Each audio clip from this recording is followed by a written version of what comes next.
Hello friends, எல்லாருக்கும் வணக்கம். இது உங்கள் செஸ் வாசம். இன்னைக்கு பார்த்தீங்கன்னா 2006ல லெவன் ஆரியன் விளையாண்ட ஒரு ஃபென்டாஸ்டிக்கான கேம் தான் நம்ம பார்க்க போறோம். ஸோ நான் வீடியோக்குள்ள போறதுக்கு முன்னாடி நம்ம சேனல் யாரும் சப்ஸ்கிரைப் பண்ணலாம், தயவு செஞ்சு சப்ஸ்கிரைப் பண்ணிக்கோங்க. இந்த கேம் பார்த்தீங்கன்னா லெவன் ஆரியன் வந்து பிளாக் பீசஸ் ஹேண்டில் பண்ணிட்டு இருக்காரு. இந்த கேம் எப்படி ஸ்டார்ட் ஆகுதுன்னு பார்க்கலாம். ஒயிட் வந்து D4 ஸ்டார்ட் பண்றாரு. இப்போ நைட் F6 C4. இது வந்து இந்தியன் கேம்னு சொல்லுவாங்க இந்த ஓப்பனிங் பேரு. இப்போ E6 night C3 bishop B4 queen C2 ரெண்டு பேருமே நார்மலாக அவங்களுடைய பீசஸ் எல்லாம் இந்த இடத்துல டெவலப் பண்ணிக்கிறாங்க. இப்போ D5 ஸ்ட்ரைக் பண்றாரு லெவன். இப்போ C takes D5 E takes D5 centre points exchange ஆனதுக்கு அப்புறமா இந்த இடத்துல பிஷப் G5 பிளே பண்ணி இந்த நைட்டை வந்து பின் பண்றாரு ஒயிட். இப்போ C5 புஷ் பண்றாரு லெவன். ஸோ C5 புஷ் பண்ணி ஒயிட்டுடைய சென்டர் பானை வந்து அட்டாக் பண்றாரு. இப்போ D takes C5 இந்த இடத்துல H6 புஷ் பண்ணி இந்த பிஷப் வந்து சேஸ் பண்றாரு. இப்போ ஒயிட்டுடைய சி பான் பாத்தீங்கன்னா எப்படி இருந்தாலுமே ஃபால் ஆயிடும். ஸோ அந்த ஒரு பான் சாக்ரிஃபைஸ் பாத்தீங்கன்னா ஒரு டெம்பரரியான பான் சாக்ரிஃபைஸ் தான் லெவன் ஆரியனுக்கு. இந்த இடத்துல பிஷப் அட்டாக்ல இருக்காருல்ல, இப்ப பிஷப் H4 இப்ப G5. ஸோ ஃபர்தரா இந்த பிஷப்பை வந்து சேஸ் பண்றாரு லெவன். இந்த பிஷப் இப்ப G3க்கு வராரு. பிஷப் G3 வந்ததுமே இப்ப நைட் E4. இப்ப நைட் E4 பிளே பண்ணி லெவன் வந்து அவருடைய நைட்டை வந்து கொஞ்சம் சென்ட்ரலைஸ் பண்றாரு. அண்ட் அது மட்டும் இல்ல இந்த பிஷப்பையும் இப்ப சேலஞ்ச் பண்ணிட்டு இருக்காரு. இந்த இடத்துல ஒயிட் இமீடியட்டா என்ன பண்ணிடுறாருன்னா பிஷப் டெக்ஸ் B8 பிளே பண்றாரு. அதாவது பேஸ் ரேங்க்ல இருக்கிற இந்த நைட்டை வந்து கேப்சர் பண்ணிடுறாரு. இந்த பிஷப் வந்து ரீகேப்சர் பண்ணல. லெவன் ஆரியன் என்ன பண்றாருன்னா சிம்பிளா குயின் F6 பிளே பண்றாரு. இந்த இடத்துல குயின் F6 பிளே பண்ணி என்ன பண்றாருன்னா சிம்பிளா இந்த F2 ஸ்கொயர்ல வந்து செக்மேட் வந்து த்ரெட்டன் பண்றாரு. இந்த செக்மேட்டை பாத்தீங்கன்னா நம்ம நைட் H3 பிளே பண்ணி டிஃபெண்ட் பண்ணலாம். பட் இந்த நைட் H3 பாத்தீங்கன்னா ஒரு நல்ல ஆப்ஷனே கிடையாது. ஏன்னா நம்ம வந்து இந்த பானை புஷ் பண்ணி இந்த நைட்டை ஃபர்தரா சேஸ் பண்ணிக்கலாம். அண்ட் அது மட்டும் இல்ல நைட்டையும் பாத்தீங்கன்னா நம்ம கார்னர்ல போறது அந்த அளவுக்கு நல்ல ஒரு ஸ்கொயரே கிடையாது. அண்ட் ஃபர்தரா நேச்சுரலான ஒரு டிஃபென்ஸ் என்னன்னு பாத்தீங்கன்னா உங்களுடைய இந்த ஈ பானை நீங்க புஷ் பண்ணிக்கலாம். ஈ பானை புஷ் பண்ணிட்டு குயினுக்கு இங்க ஒரு சூப்பரான ஆக்சஸ் தரலாம். இது பாத்தீங்கன்னா ஒரு நல்ல ஆப்ஷன் தான். பட் இந்த இடத்துல ஒயிட் வந்து அவருடைய பிஷப் எடுத்துட்டு வந்து G3ல போட்டிருக்காரு. இந்த பிஷப் ஆல்ரெடி ஃபயர்ல இருக்கு. ஸோ இந்த பிஷப்பையும் அவர் காப்பாத்திட்டு செக்மேட்டையும் பாத்தீங்கன்னா இந்த பிஷப் மூலியமாவே வந்து பிரிவென்ட் பண்றாரு. இந்த இடத்தை பொறுத்த வரைக்குமே லெவன் ஆரியனுக்கு வந்து ஒரு பீஸ் வந்து டவுன் ஆயிடுச்சு. பட் ஒரு பீஸ் டவுனா இருந்தாலுமே லெவன் ஆரியனுடைய பொசிஷன் பாத்தீங்கன்னா ரொம்பவே சூப்பரா இருக்கு. எதனால நீங்க கேட்டீங்கன்னா இந்த இடத்துல ஒயிட்டோடைய பீசஸ் எதுவுமே கிங் சைட்ல டெவலப்பே ஆகல. லெவனோடைய பீசஸ் எல்லாமே பாத்தீங்கன்னா சூப்பர் டெவலப்டா இருக்கு. இந்த இடத்துல லெவன் வந்து நைட் டெக்ஸ் நைட் பிளே பண்றாரு. நைட் டெக்ஸ் நைட் மூலியமா இந்த பிஷப்புடைய பின்னை வந்து அப்படியே மெயின்டைன் பண்றாரு. இப்ப பிளாக் வந்து இந்த நைட்டை ரிலீஸ் பண்ணிட்டாருன்னா ஒயிட்டோடைய கிங்குக்கு ஒரு டைரக்டான செக் வந்து இருக்கு. அதனால இந்த பிஷப் வந்து இப்ப ஒயிட் சேஸ் பண்றாரு.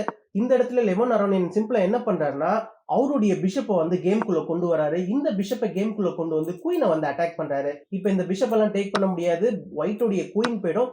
இந்த ஒரு ரீசனால ஒயிட் என்ன பண்றாருன்னா அவருடைய குயின் எடுத்துட்டு வந்து D2ல போடுறாரு. குயின் D2 தான் பாத்தீங்கன்னா இந்த இடத்துல ஒரு கரெக்டான ஸ்கொயர். நீங்க சப்போஸ் குயின் D2 போடாம உங்களுடைய குயின் எடுத்துட்டு வந்து இந்த ஸ்கொயர்ல போட்டீங்கன்னு வச்சுக்கோங்களேன். சப்போஸ் குயின் B3 போனீங்கன்னா இந்த இடத்துல பிஷப் A5 வருவாரு. பிஷப் A5 மூலமா இதே த்ரெட் வந்து கிங்குக்கு அப்படியே மெயின்டைன் ஆகும். அண்ட் என்னதான் இருந்தாலும் இது ஒரு பெரிய ஆபத்தா இருக்கும். அண்ட் அது மட்டும் இல்ல நம்ம இந்த B பானையை வந்து டம்ப் பண்றோம் B4 வந்து புஷ் பண்ண விடாம. இந்த ஒரு ரீசனால ஒயிட்டுக்கு வந்து குயின் எடுத்துட்டு வந்து D2ல போடுறதா ஒரு பெட்டரான ஆப்ஷன். இந்த இடத்துல இமீடியட்டா உங்களுடைய நைட்டை நீங்க ரிலீஸ் பண்ணிட்டு இங்க வந்து உங்களால குயின் எல்லாம் வின் பண்ண முடியாது. ஏன்னா A takes B4 வந்து அவைலபிளா இருக்கு. இந்த A பானை வச்சு நம்ம பிஷப்பை கேப்சர் பண்ணிடலாம். அண்ட் இப்போ ஒயிட்டுக்கு பாத்தீங்கன்னா இந்த இடத்துல டைரக்டா எந்த விதமான ஒரு பிரச்சனையுமே கிடையாது. சோ லெவனும் பாத்தீங்கன்னா இந்த இடத்துல டைரக்டா நைட்டை வந்து ரிலீஸ் பண்ணிட்டு அந்த மாதிரியான ஒரு ட்ராப்ல எல்லாம் ஃபால் ஆகல. இந்த இடத்துல பிஷப் வந்து ஒன் ஸ்டெப் பேக்வர்ட் கொண்டு வராரு. இந்த பானுடைய அட்டாக்ல இருக்கு இல்லையா, சோ இதே பிரஷரை வந்து அப்படியே மெயின்டைன் பண்ணிட்டு இருக்காரு. இந்த இடத்துல இன்னொரு ஒரு விஷயம் என்னன்னு பாத்தீங்கன்னா இந்த பிஷப் வந்து அன்டிஃபெண்டடா தான் இருக்கு. நீங்க நைட்டை வெளியில எடுத்துட்டு போயிட்டு திருப்பி ஒயிட்டுடைய குயினை வின் பண்ண முடியாது. ஏன்னா குயின் டெக்ஸ் பிஷப் வந்து இந்த இடத்துல அவைலபிளா இருக்கு. இந்த இடத்துல ஒயிட் ஃபர்தர் என்ன பண்றாருன்னா இந்த பிஷப்பை வந்து திருப்பி வந்து பிளாக் பண்றாரு. அவருடைய பி பானை புஷ் பண்ணிட்டு இப்ப லெவன் பாத்தீங்கன்னா அவருடைய நைட்டை வந்து அழகா இந்த சென்டர் ஆஃப் த போர்டுக்கு மூவ் பண்றாரு. இப்ப நைட் E4 மூலியமா நிறைய த்ரெட் இருக்கு ஒயிட்டுக்கு. என்ன ஒரு த்ரெட்னு பாத்தீங்கன்னா இந்த நைட் வந்து குயினை வந்து அட்டாக் பண்ணிட்டு இருக்கு. அண்ட் பிளாக்கோடைய குயின் பாத்தீங்கன்னா ஒயிட்டோடைய இந்த பேஸ் ரேங்க்ல இருக்க இந்த ரூக்கை வந்து அட்டாக் பண்ணிட்டு இருக்கு. அண்ட் இது மூலியமா பாத்தீங்கன்னா ஒரு செக்மேட்டிங் பேட்டர்னே இருக்கு. இந்த இடத்துல சப்போஸ் கவனக்குறைவால ஒயிட் வந்து வேற ஏதாவது ஒரு ரூக் பிளே பண்ணிட்டாருன்னு வச்சுக்கோங்களேன், நம்ம சிம்பிளா இந்த ரூக்கை வந்து டேக் பண்ணிக்கலாம். இப்ப நீங்க குயின் D1 வச்சு தான் பிளாக் பண்ண முடியும். குயின் D1 வச்சு பிளாக் பண்ணதுக்கு அப்புறமா திருப்பி குயின் C3 செக். இப்ப குயின் வந்து D2ல தான் போட்டு பிளாக் பண்ண முடியும். இப்ப குயின் டெக்ஸ் குயின் பாத்தீங்கன்னா ஒரு சூப்பரான செக்மேட். சோ இந்த ஒரு ரீசனால இப்போ ஒயிட் வந்து கண்டிப்பா இதுக்கு ரெஸ்பாண்ட் பண்ணி தான் ஆகணும். இப்போ ஒயிட் பாத்தீங்கன்னா பேஸ் ரேங்க்ல இருக்க ரூக்கையும் காப்பாற்றணும். அண்ட் அவருடைய குயினும் வந்து அட்டாக்ல இருந்து காப்பாற்றப்படணும்.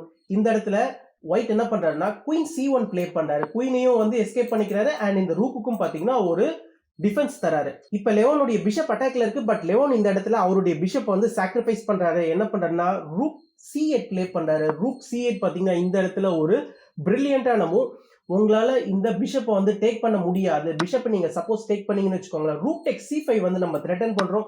ரூக் டெக் C5 பிளே பண்றது மூலியமா நம்ம வந்து இந்த குயின் அட்டாக் பண்றோம், இந்த குயினுக்கு ஏகப்பட்ட வேலை இருக்கு, இந்த குயின் வந்து இந்த ரூக்கை வந்து சேஃப்கார்ட் பண்ணணும் அண்ட் பேஸ் ரேங்க்ல இருக்க கிங்கையும் செக்மேட் ஆக விடாம தடுக்கணும். இதே குயின் நம்ம அட்டாக் பண்ணும்போது இந்த குயின் திருப்பி வேற ஒரு சேஃபான ஸ்கொயருக்கு போறாருன்னு வச்சுக்கோங்களேன். இந்த இடத்துல சிம்பிளா திருப்பி குயின் C3 செக், இப்ப கிங் D1, இப்ப குயின் D2 வந்து செக்மேட் ஆயிடுவாரு. அப்படி இல்லையா குயின் இந்த இடத்துல D1 வந்தாருன்னு வச்சுக்கோங்களேன், திருப்பி நம்ம வந்து குயின் C3 செக் தரலாம்.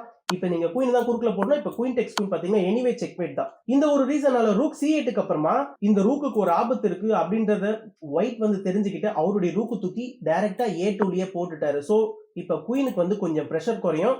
பட் எனிவே இந்த இடத்துல லெவன் வந்து ரூக் டெக்ஸ் C5 பிளே பண்றாரு. உங்களால வந்து இந்த ரூக்கை டேக் பண்ண முடியாது. ஏன்னா இந்த பிஷப் வந்து இந்த பானை பின் பண்ணிட்டு இருக்காரு. இப்ப நீங்க பிஷப்பையும் டேக் பண்ண முடியாது. உங்களுடைய குயின் வந்து அட்டாக்ல இருக்கு. உங்களுடைய குயின் போயிடும். அண்ட் இது வந்து ஒரு சூப்பரான செக்மேட்டும் கூட. ஒரு ரூக்கை வச்சு நம்ம சூப்பரா செக்மேட்டும் பண்ணிடுறோம் இந்த நைட்டோடைய சப்போர்ட்னால. இந்த ஒரு ரீசனால ஒயிட்டால இந்த ரெண்டு பீஸுமே எடுக்க முடியாது. சோ ஒயிட் இந்த இடத்துல என்ன பண்றாருன்னா குயினை வந்து எக்ஸ்சேஞ்ச் கேட்கிறாரு. குயின் எடுத்துட்டு போயிட்டு A1ல போறாரு. இந்த பொசிஷன்ல சப்போஸ் லெவன் வந்து குயினை வந்து எக்ஸ்சேஞ்ச் பண்ணிட்டாருன்னு வச்சுக்கோங்களேன், இந்த இடத்துல ஒயிட் தான் வின்னிங். ஏன்னா ஒயிட்டோடைய பான் வந்து ரெண்டு பீஸை வந்து அட்டாக் பண்ணிட்டு இருக்கு. நீங்க கேன்சல் பண்ணதுக்கு அப்புறமா நம்ம வந்து சிம்பிளா F3 புஷ் பண்ணிக்கலாம். F3 புஷ் பண்ணி இந்த நைட்டை சேஸ் பண்ணலாம் அண்ட் பொறுமையா நம்மளுடைய பீசஸ் எல்லாம் டெவலப் பண்ணிக்கலாம். இந்த ரெண்டு பீஸும் இங்கே தான் இருக்காங்க, எங்கேயுமே ஓட முடியாது. எப்படி இருந்தாலுமே நம்ம வந்து ஒரு பீஸை வந்து வின் பண்ணிடலாம். அதனால இந்த பொசிஷனை பொறுத்த வரைக்கும் பிளாக் வந்து குயின் அக்செப்ட் பண்ணவே கூடாது. பிளாக் சிம்பிளா என்ன பண்றாருன்னா அவருடைய குயின் எடுத்துட்டு வந்து C6ல போறாரு. குயின் C6 பாத்தீங்கன்னா second brilliant move of the game. இந்த இடத்துல குயின் C6 மூலமா ஒரு சூப்பரான ஸ்ட்ராங் பேட்டரி ஃபார்ம் பண்றாரு. இந்த இடத்துல ஒரு செக்மேட்டிங் பேட்டர்னே இருக்கு. நீங்க கேர்லெஸ்ஸா வேற ஏதாவது ஒரு மூவ் பிளே பண்ணிட்டீங்கன்னு வச்சுக்கோங்களேன், நம்ம ரூக் C1 செக் தருவோம். குயின் டெக்ஸ் ரூக்கு, குயின் டெக்ஸ் குயின் பாத்தீங்கன்னா ஒரு சூப்பரான செக்மேட். அதனால இந்த செக்மேட்டுக்கு நம்ம ரெஸ்பாண்ட் பண்ணி தான் ஆகணும். இந்த இடத்துல ஒயிட் என்ன பண்றாருன்னா அவர் ஒரு செக் தராரு கிங்குக்கு. கிங்குக்கு செக் கொடுத்ததுக்கு அப்புறமா இப்ப கிங் வந்து வேற இடத்துக்கு போறாரு. இப்ப இந்த ஒரு ஃப்ரீ ரூக் தானே அப்படின்னு சொல்லிட்டு இந்த ஃப்ரீ ரூக்கை வந்து சிம்பிளால எடுக்க முடியாது. பட் இந்த இடத்துல சிம்பிளா இந்த ரூக் எடுத்துக்கிறாரு. இது வந்து ஒரு செக்கோட வரதுனால இப்ப கிங் வந்து D7க்கு போயிடுறாரு. கிங் D7க்கு போனதுக்கு அப்புறமா இந்த பொசிஷன்ல இருந்து ஒயிட்டுக்கு வந்து எந்த ஒரு மூவ்மே கிடையாது. ஏன்னா அவருடைய பேஸ் ரேங்க்ல வர இருக்க இந்த ஒரு ஸ்ட்ராங்கான செக்மேட்டை அவரால் தடுக்கவே முடியாது. முக்கியமான விஷயம், அவரால் F3யும் பிளே பண்ணி கிங்குக்கு ஒரு எஸ்கேப்பிங் ஸ்கொயர் வந்து கிரியேட் பண்ண முடியாது. ஏன்னா இந்த F2 ஸ்கொயரை இந்த நைட் வந்து சூப்பரா ஹேண்டில் பண்ணிட்டு இருக்காரு. முக்கியமா ஒயிட் இந்த இடத்துல கேம் லூஸ் பண்ணதுக்கான காரணம் என்னன்னு பாத்தீங்கன்னா ஒயிட்டுடைய கிங் சைட்ல இருக்கிற எந்த பீஸுமே ஒயிட் வந்து டெவலப்பே பண்ணல. அண்ட் லெவன் அரௌண்ட் பாத்தீங்கன்னா அவருடைய பீசஸ் எல்லாம் பக்காவா கோஆர்டினேட் பண்ணி அவருடைய பீசஸ் உடைய பவரை வந்து சூப்பரா யூஸ் பண்ணி இந்த இடத்துல கேம் வந்து பினிஷ் பண்ணிருக்காரு. நம்மளுடைய ஒரு பீசஸோடைய முக்கியத்துவத்தை நம்ம கண்டிப்பா தெரிஞ்சுக்கணும். அண்ட் ஒரு பீசஸையும் பாத்தீங்கன்னா நம்ம எஃபெக்டிவா யூஸ் பண்ணணும். ஸோ நம்மளுடைய ஒரு பீஸை நம்ம வந்து ப்ராப்பரா யூஸ் பண்ணலன்னா அந்த பீஸ் வந்து நம்மளுக்கு போர்டில் இருந்தும் இல்லாததும் ரெண்டுமே ஒன்று தான். ஸோ நம்ம வந்து ஒரு பீஸ் டவுன் மாதிரி தான் கணக்கு. ஒரு பீஸ் டவுன்னா நம்ம எப்படி ஈஸியாக கேமை ஃபினிஷ் பண்றோமோ நம்மளுடைய ஆப்பனண்ட் வந்து அந்த மாதிரி தான் கேமை வந்து ஃபினிஷ் பண்ணுவார் அவருடைய பீசஸ் எல்லாம் பக்காவா கோஆர்டினேட் பண்ணி. ஸோ இந்த மாதிரியான ஒரு பாடத்தை நம்ம கண்டிப்பா லேர்ன் பண்ணி தான் ஆகணும். நம்மளுடைய எல்லா பீஸுமே நம்ம பக்காவா யூஸ் பண்ணாதான் நம்மளுடைய ஆப்பனண்ட்டுக்கு நம்ம வந்து ஒரு சரியான கேமை வந்து கொடுக்க முடியும். ஸோ இந்த கேமை பத்தின உங்களுடைய கருத்துக்களை நீங்க கண்டிப்பா கமெண்ட் செக்ஷன்ல மென்ஷன் பண்ணுங்க. நான் இதோட இந்த வீடியோ முடிச்சுக்கிறேன். ஃபைனலா நான் சைன் அப் பண்றதுக்கு முன்னாடி நம்ம சேனலை இனி யாரும் சப்ஸ்கிரைப் பண்ணனா தயவு செஞ்சு சப்ஸ்கிரைப் பண்ணிக்கோங்க. தேங்க்யூ.